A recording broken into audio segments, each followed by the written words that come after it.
Bom dia, boa tarde, boa noite para você que está nos assistindo nesse exato momento. Eu me chamo André Tolini Alves e junto com o meu grupo Pedro Rafael Faveiro Rodrigues, Vitor Salles Batista e Matheus Jardim de Jesus, iremos apresentar sobre círculos, circunferências e seus elementos. Vem com a gente! Circunferências são compreendidas como figuras geométricas planas que geralmente são perfeitamente redondas. Podem também ser compreendidas como o contorno de um círculo, como a gente pode ver na representação. Um círculo são conjuntos de pontos resultantes que formam a área interna da circunferência.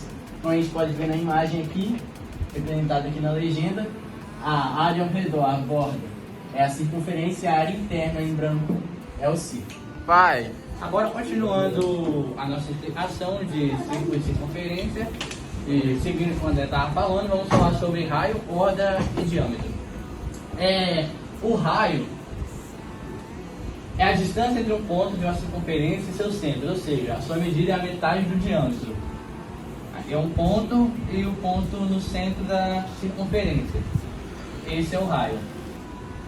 A borda é qualquer segmento de reta que liga dois pontos da circunferência, porém o centro não é considerado um ponto da circunferência. Ou seja, a borda pode ser ligada por dois pontos, mas nenhum deles pode ser o centro. E o diâmetro é a reta que passa pelo centro unindo dois pontos de uma circunferência. Ou seja, o diâmetro seria aqui, o dobro do raio. O que eu estava falando é basicamente isso. O raio é um ponto da circunferência ligado ao centro. O diâmetro é o dobro do raio e liga dois pontos da circunferência e passa pelo centro. E a corda é um segmento de reta e liga dois pontos da circunferência e nenhum deles é o centro.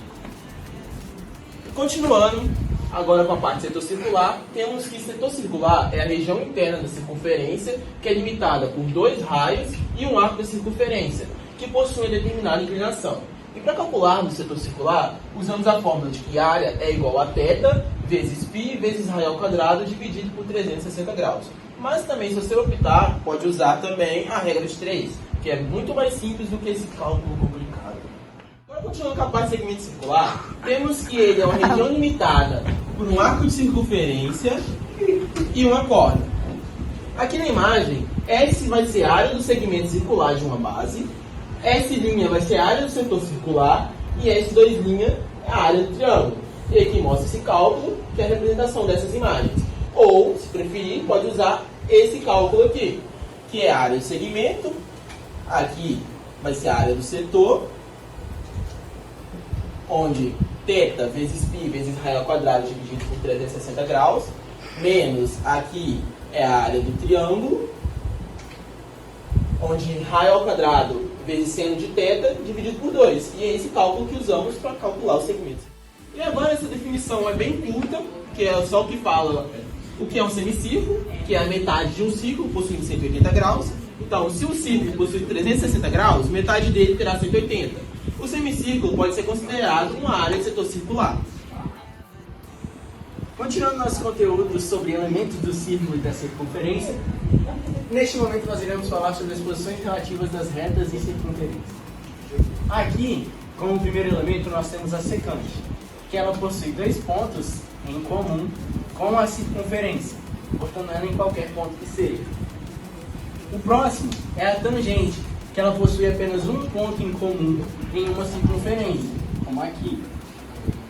E por último nós temos a externa, que ela não possui nenhum ponto em contato com a circunferência, que é esse vazio aqui. Bom, agora iremos seguir com o assunto de posições relativas aqui de duas circunferências. Quando temos duas circunferências em um espaço, elas podem ser classificadas de diferentes formas de acordo com as suas posições. Quando elas são classificadas de forma externa, podemos fazer uma relação entre a distância de seus centros e os seus raios. Se eu chamar de D essa distância entre seus centros, e aí o raio da primeira circunferência e aí depois o raio da segunda, eu posso dizer que D vai ser maior do que a soma do raio mais a soma do segundo raio. Se elas forem classificadas como internos, está na minha distância dos seus centros, eu posso dizer que B vai ser menor que a subtração dos raios da circunferência. Tangentes internas é quando a minha distância D vai ser igual à subtração desses raios. Certo? Tangentes externas posso fazer outra relação onde o meu D ele será igual à soma dos raios.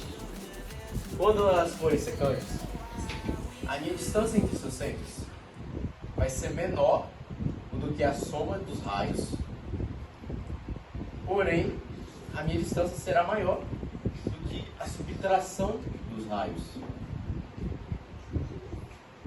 Chegando no último conteúdo, irei falar sobre quadrilátero circunscrito. Primeiramente, um quadrilátero será circunscrito. O que é um quadrilátero circunscrito, na verdade? É um círculo que está dentro de um quadrilátero. 1, 2, 3, 4 lados. E, para que ele possa ser considerado um quadrilátero circunscrito, todas essas linhas, todas essas retas terão que ser tangentes à circunferência. Então, falando em outras palavras, elas têm que ter um ponto em comum com a circunferência. Uma propriedade do quadrilátero circunscrito é que a soma dos seus lados opostos vai ser sempre igual à soma dos outros lados opostos. Então, a soma de A e B com C e D será a mesma coisa que B mais C e A mais D.